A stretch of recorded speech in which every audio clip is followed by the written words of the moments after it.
Palavra da Verdade, a exposição bíblica com Hernandes Dias Lopes. Como o salmista declara no Salmo 57, versículo 1: tem misericórdia de mim, ó Deus, tem misericórdia, porque em ti a minha alma se refugia. Me colocarei debaixo das tuas asas, até que passem essas calamidades. Então é nessa esperança de que você também corra para os braços do Eterno, se coloque debaixo do cuidado paternal do nosso Deus, é que eu quero agora trazer uma palavra de esperança para o seu coração. Então abra sua Bíblia comigo, por favor, no Evangelho de Jesus Cristo, conforme o relato de João, capítulo 5, versos de 1 a 9. João capítulo 5, versos de 1 a 9. Eu passo a ler esta passagem com você. Está escrito assim: passadas essas coisas, havia uma festa dos judeus e Jesus subiu para Jerusalém. Ora, existe ali junto à porta das ovelhas um tanque, chamado em hebraico Betesda, o qual tem 5 pavilhões. Nestes jazia uma multidão de enfermos, cegos, coxos, paralíticos, esperando que se movesse a água, porquanto um anjo descia em certo tempo, agitando-a. E o primeiro que entrava no tanque, uma vez agitada a água, sarava de qualquer doença que tivesse. Estava ali um homem enfermo, havia 38 anos. Jesus, vendo-o deitado e sabendo que estava assim há muito tempo, perguntou-lhe: queres ser curado? Respondeu-lhe o enfermo: Senhor, não tenho ninguém que me ponha no tanque quando a água é agitada, pois enquanto eu vou, desce outro antes de mim. Então lhe disse Jesus: levanta-te, toma o teu leito e anda. Imediatamente o homem se viu curado e, tomando o leito, pôs-se a andar. O Evangelho de João foi escrito já no final do primeiro século, num período em que os outros evangelhos, chamados sinóticos, Mateus, Marcos e Lucas, já circulavam na igreja há mais de 20 anos. Este evangelho foi escrito quando os demais apóstolos do Senhor Jesus Cristo, exceto João, o escritor, já estavam mortos, e todos mortos pelo viés do martírio. João escreve este evangelho para mostrar para a igreja, que estava já enfrentando sérios problemas na área da perseguição política e na área dos desvios teológicos, para mostrar que Jesus Cristo é verdadeiramente Deus, sem deixar de ser verdadeiramente homem. Esta verdade essencial, nuclear do cristianismo, a divindade de Cristo, estava sendo colocada em xeque.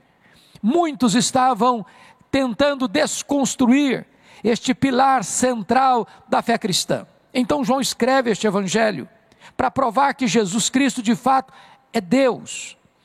E ele deixa isso claro no capítulo 20, verso 31 deste evangelho, que este evangelho foi escrito com este propósito, para que você entenda que ele é Deus, e para que você creia nele, e nele você tenha a vida eterna.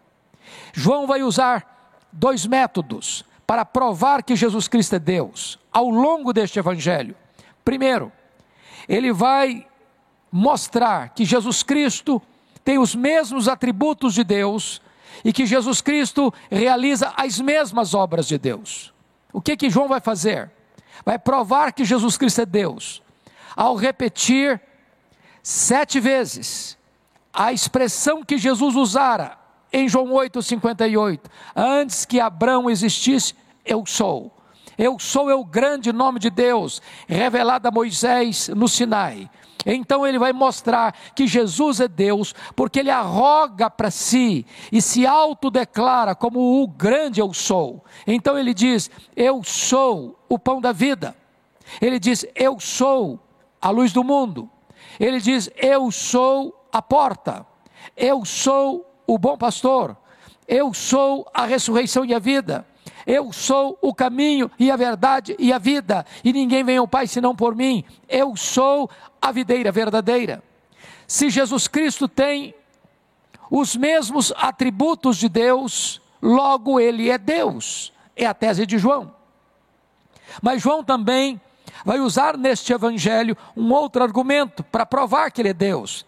É que Ele realiza as mesmas obras de Deus, as mesmas obras de Deus. Então João vai selecionar dos muitos milagres que Jesus realizou, e ele chega a dizer isso no final do seu evangelho, que se todos fossem registrados numa linguagem hiperbólica, no mundo inteiro não caberiam os livros.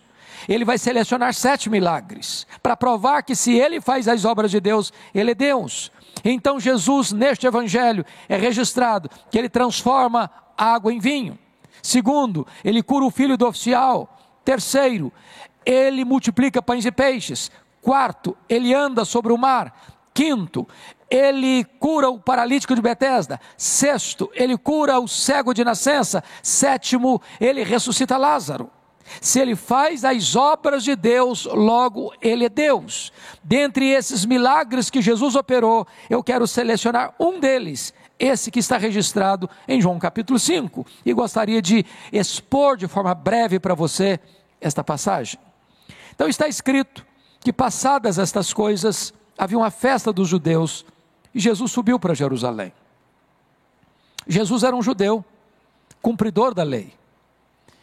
E haviam festas em Jerusalém, e estas festas faziam parte do calendário religioso, e estas festas eram frequentadas pelo povo, e Jesus Cristo fez então o que a lei estabelecia. Ele participa dessas festas, e ele vai para Jerusalém. A cidade está povoada, a cidade está agitada, a cidade está congestionada de muitas caravanas, que brotam das vilas, das aldeias, das cidades, da Galileia, da Pérea, da Judeia, e então Jesus também sobe, engrossando as fileiras dessas caravanas. Mas é curioso, que se Jesus se alegra com os que se alegram, e Ele faz isso, prioritariamente Jesus é aquele que se identifica com aquele que sofre, chorando com os que choram. E Jesus deixa a agitação da festa de Jerusalém, e diz o texto no verso 5, que Ele vai para o que nós chamamos de casa da misericórdia, para o tanque de Betesda. Essa palavra tanque de Betesda, Betesda, traz a ideia de casa de misericórdia. Não era propriamente um hospital, porque ali havia muitos enfermos, mas há um destaque para a característica de enfermos que ali estavam. E o versículo 3 diz que havia uma multidão de enfermos, cegos, coxos e paralíticos. Eram doentes para os quais não havia esperança de cura. Eram doentes que a ciência não tinha resposta para eles. Eram doentes que não tinham qualquer esperança de serem curados e retornarem para casa. Eram doentes que estavam numa quarentena permanente, sem prazo de retornarem à vida. Eram pessoas com a esperança morta. Eram pessoas com o coração esmagado pela dor e pela desesperança. E diz a Escritura que Jesus Cristo vai para este lugar. Ele penetra naqueles 5 andares, naqueles 5 pavimentos, onde estava lançada ali a sorte daqueles infelizes, que não tinham qualquer perspectiva, qualquer esperança de dias melhores. E diz o texto, que eles estavam ali, conforme o verso 4, porque havia um fato, um fenômeno, que ocorria ali. E o texto diz que, num determinado tempo, um anjo descia, agitando a água do tanque, e o primeiro que entrava no tanque, quando a água era agitada, era curado de qualquer doença que tivesse. As pessoas sempre se ajuntam ao redor de algo que lhes dê esperança. As pessoas sempre se aglomeram na esperança de uma cura, de uma resposta, de uma solução para suas dores, para suas angústias, para os seus problemas, insolúveis na perspectiva humana.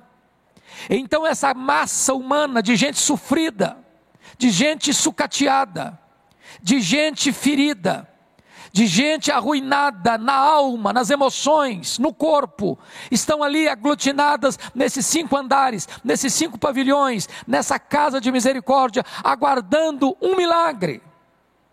Agora note comigo o versículo 5.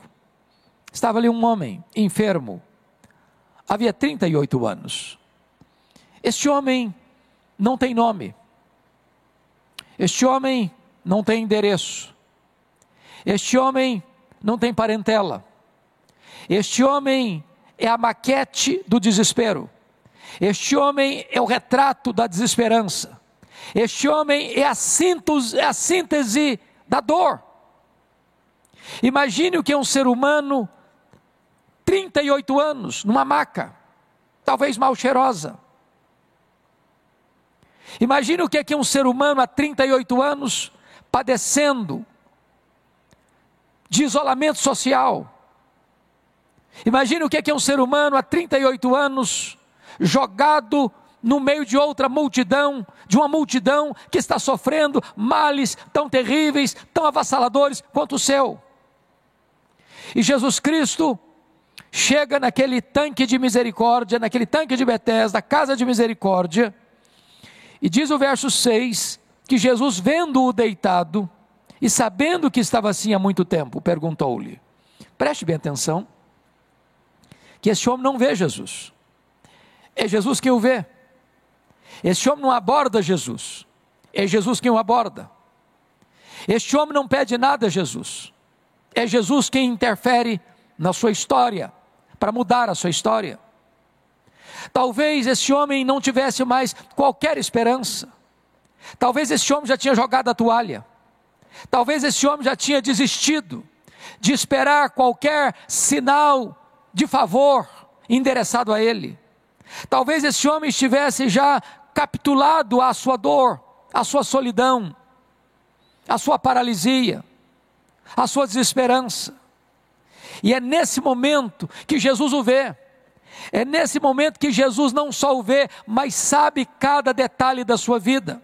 Se você permanece na leitura desse texto, no verso 14 do mesmo capítulo, Jesus diz para ele que o problema da sua enfermidade tinha a ver com o seu passado de pecado, de miséria, de desobediência, de transgressão.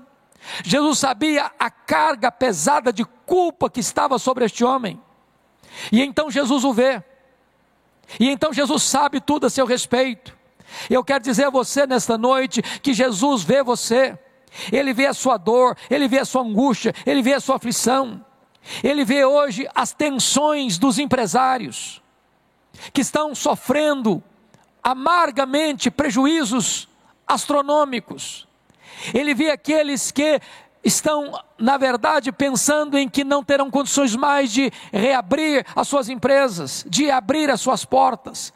Ele está vendo aquele comerciante que acha que não tem mais saída para ele. Ele está vendo aquele empregado tão consolidado na sua empresa, que está sendo mandado embora porque não tem mais espaço para ele.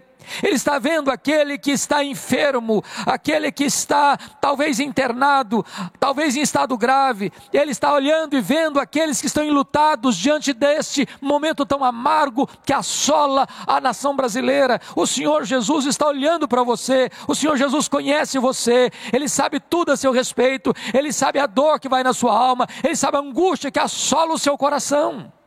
E então, confira comigo por gentileza, o que Jesus vai fazer com este homem. No versículo 6, Jesus faz a ele uma pergunta maravilhosa. Você quer ser curado? Mas note, parece que esta pergunta é óbvia demais a fazer para um homem que está há 38 anos aguardando um milagre que não chega. Parece que essa pergunta é até uma afronta a quem está sofrendo há tanto tempo. Você quer ser curado? Jesus não pergunta quão grave é o seu problema. Jesus não pergunta há quanto tempo ele está sofrendo. Jesus não pergunta se a sua enfermidade é uma enfermidade fácil ou difícil de curar, ou se a ciência tem ou não tem resposta para ele. Jesus não pergunta se o seu problema é uma causa perdida, que não tem saída, não tem solução, é um caso que a ciência não resolve, que a medicina não resolve, que os homens não resolvem. A pergunta de Jesus é direta, é específica: você quer ser curado? Eu sei que talvez você tenha algumas dores, que você carrega no peito, talvez um abuso sofrido na infância, talvez uma injustiça de alguém da sua família, talvez você não tenha condições de viver uma vida liberta, feliz, plena, porque você ainda carrega essas cicatrizes na sua alma. E você que tantas vezes enfrenta noites indormidas, madrugadas insones, assolado por essa dor que não lateja no seu corpo, mas pulsa na sua alma. A pergunta de Jesus hoje é para você: você quer ser curado? Você que talvez caiu num revés, você que tropeçou e caiu num escândalo moral, você que está amargando hoje a dor do chicote impiedoso da culpa, assolando você de dia e de noite. Jesus está olhando para você, Jesus conhece você e pergunta a você: você quer ser curado? Você que carrega talvez um fardo pesadíssimo, uma mochila pesadíssima de ansiedade, de angústia, de um vazio existencial, até de uma depressão amarga. Jesus está olhando para você nesta noite e perguntando: você quer ser curado? Você quer ser curado? Quem está lhe perguntando não é apenas um homem como eu, como você, não é apenas um grande médico, é o Filho de Deus, é o Deus Todo-Poderoso, é o Criador do universo, é o sustentador da vida, é a luz do mundo, é aquele que é a esperança dos desesperançados. É Ele quem está perguntando para você agora: você quer ser curado? Diante desta pergunta maravilhosa, note comigo, por gentileza, no versículo 7, que este homem não dá uma resposta clara, porque diante de uma pergunta dessa cabe duas respostas: sim, eu quero; não, eu não quero. Mas por que Jesus fez essa pergunta? Jesus fez essa pergunta para este homem, não porque quisesse ouvir uma resposta sim ou não, mas para que este homem tivesse a oportunidade de abrir o coração, de destrancar as câmaras de horror da sua alma, e de espremer o pus da ferida que estava lá latejando dentro dele. Porque quando esse homem responde à pergunta de Jesus: você quer ser curado? Ele responde: o meu problema é que eu não tenho ninguém. Com isso ele deixa vazar a realidade de que pior do que a paralisia era a dor do abandono, era se sentir um objeto descartável, era se sentir um monturo existencial, era se sentir um nada, um ninguém, que ninguém se importa, que ninguém olha para ele mais, que ele está ali jogado completamente no ostracismo de um local cheio de gente sofrendo, e cada dia que acontece uma cura, ele é colocado no último lugar da fila. Talvez essa é a sua dor, a dor de você se sentir desprezado, de ninguém mais gostar de você, de nem sua família olhar mais para você, de todo mundo ter desistido de você, e você estar completamente esquecido, num canto, sofrendo, sozinho, solitário, amargando a sua dor. Mas diante da pergunta maravilhosa, Jesus vai dar uma ordem maravilhosa. Veja comigo, no versículo de número 8. Então lhe disse Jesus: levanta-te, toma o teu leito e anda. Se a pergunta de Jesus parecia óbvia demais: você quer ser curado?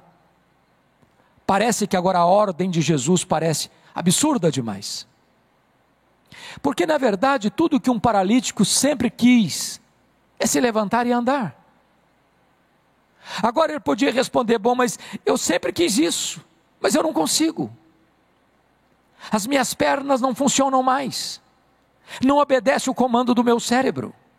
Além do mais, meu corpo está atrofiado, meus músculos estão atrofiados, eu não consigo andar. Mas o mesmo que dá ordem, dá o poder para que a ordem se cumpra. Certa feita Jesus estava numa sinagoga, e diz a Bíblia que lá estava um homem no meio daquele povo, com a mão direita seca, mirrada. E Jesus disse para aquele homem: fique de pé. Depois disse: vem para o meio. Depois disse: estenda a tua mão.